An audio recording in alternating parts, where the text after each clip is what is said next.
Malami after Tinubu plots to replace Buhari Bangoshe.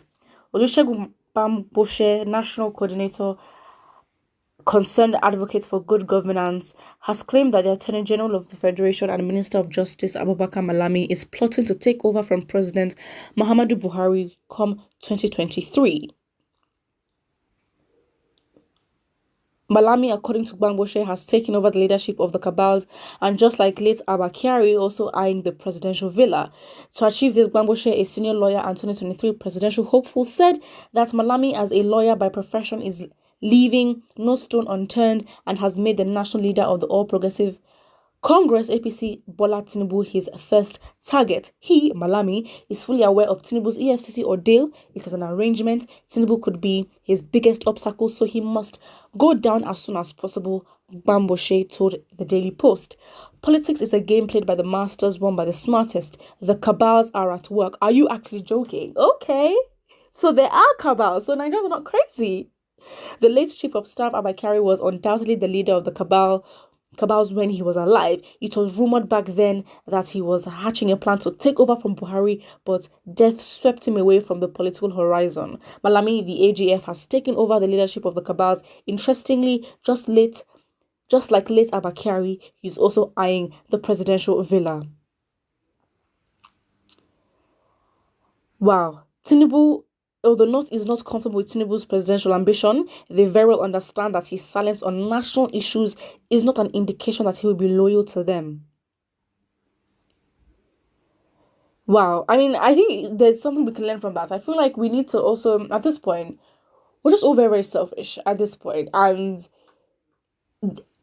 for every region, I think that's what I have to draw up. If you're not going to be loyal to us, we're not going to vote for you. But then again, the North they're more in number and they're more compromised, and the leeway for them to rig is even more there. Not that it's not in the South, but for them, Tinubu should, however, forget any form of sympathy from the Southwest region, its nemesis at work.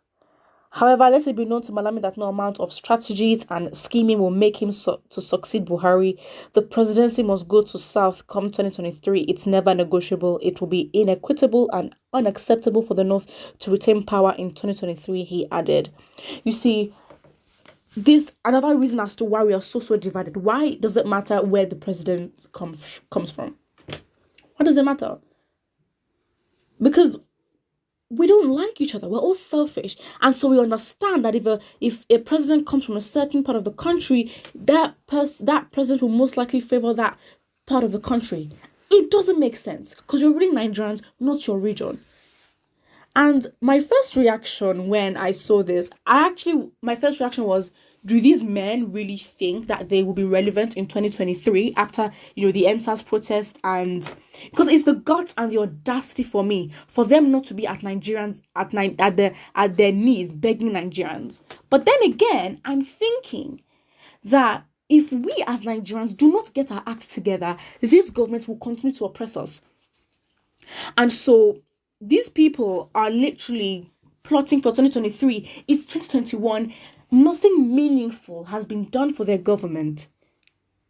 What they're doing is literally plotting all these attacks allegedly, and then they'd say that, but we released them. We paid for their release. We negotiated with bandits to release them. Is this what they're planning to do?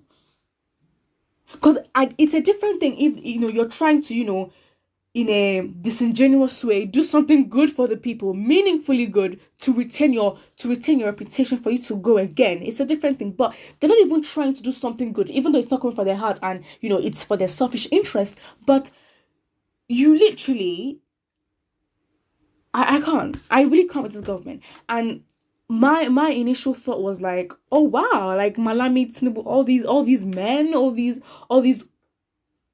I don't want to use certain words, but all these old people and expired people, like what are you looking for? Why? You have been in government since you were 2 years old. Leave. No one wants you. But then again, we need to be very careful, because one turning point for me as a Nigerian where I was like, we're finished as a country, was when Buhari got a second term, when it was so evident how bad he was? Why do we attach sentiments and be like, oh, let him try again? We don't give chances. Excuse me, you are at leadership and you are literally controlling the future of the country and you want us to give you a chance. Mind you come with proof and you come with results. Because this time, Nigerians should not be looking at sentiments and be like, oh, he's from here, he's from there, give him a chance, he's going to make things... No. Make things good. That's it. So I'm now very, very scared because, factually and statistically, when it comes to, who voted for Buhari in the Southeast, and, Tinubu was basically a driving force to influence a lot of Yorubas to vote for Buhari. And that's the thing. When a token is taken from your region, and it's just so bad. We're just so... I don't know what to do. We're actually so compromised, and I'm actually very, very scared because it's like a repeat can happen. Because Nigerians are so divided. And if we're divided, this government will continue to reign and disrespect us and literally just match on us.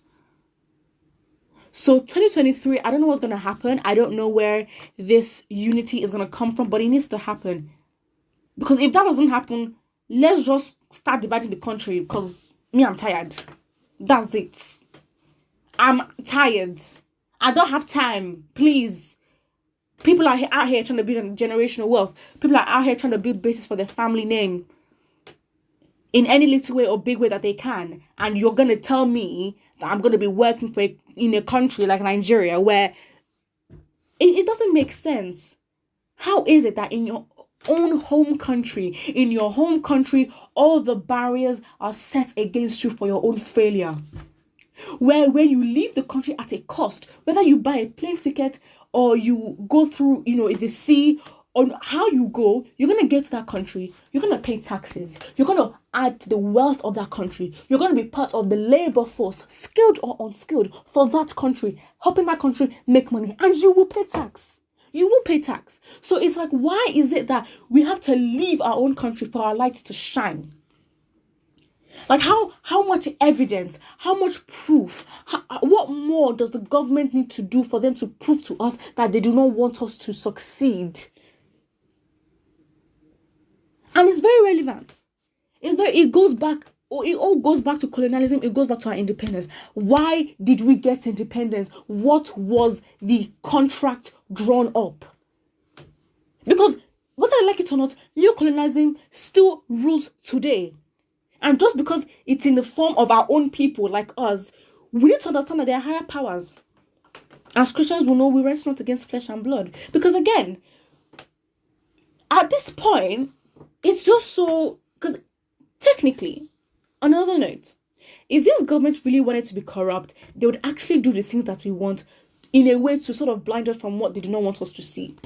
Because logically, isn't there potential to just even profit more? If you want it to be corrupt, they might as well just do the right thing, give the people what they want, and that is a good enough distraction already for people to just be comfortable in survival. I guess it's different for everyone. I guess it's different in different countries, and I just can't. But I'm in a place of worry and concern because these people still have their fans in Nigeria. So, and I don't know how 2023 is going to go, but if it's going to be that there'll be no election because there is no way that APC or PDP will go back into power. It's not going to happen. On whose watch? We might as well just be leaderless because at this point, I think we will run better in a free economy at this point. We will actually run better. Because it's absolutely shambolic. And what is even more annoying is that because we're so divided that we are trying to leave our own countries and we're losing gems. We're losing highly skilled workers. Our labor force is deteriorating. And it's just so sad. It's absolutely sad. We are literally deteriorating as a people. And it's so annoying because then we have people like Okonjo Iweala's in the making right now abroad studying. Okonjo Iweala's in the country of Nigeria. I mean, why did she leave? The space for her to, the space cannot allow her to grow and reach or help Nigeria reach its potential. I mean, she cleared Nigeria of all its debt. She was literally finance minister. And what is going to happen now? She's going to be a director of Ñ1Ç's organization, which is a very, very good accomplishment. Absolutely. But again, how in her position, how can she benefit Nigeria? How? You have to have the country that wants to cooperate with you for you to make impact as, the director of, the Ñ1Ç's organization. Because she's going to be working with other economies of the world to make them better.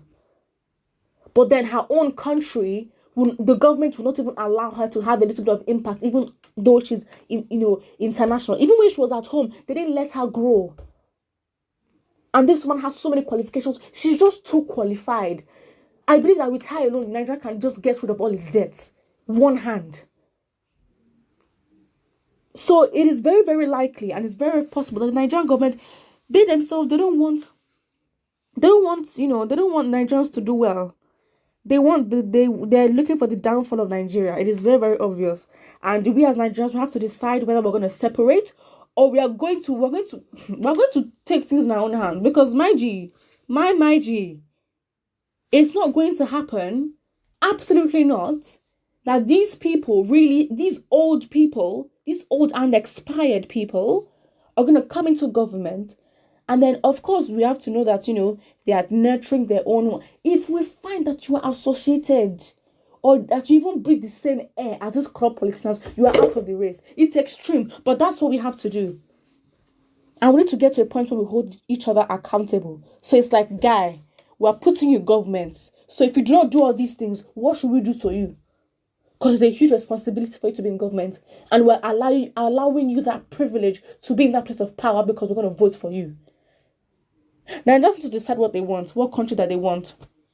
Because again, it's not everybody that will go and travel out of the country and go get a citizenship somewhere else.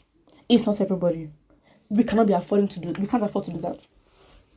Put what you think in the comment section below. Do not forget to like and subscribe.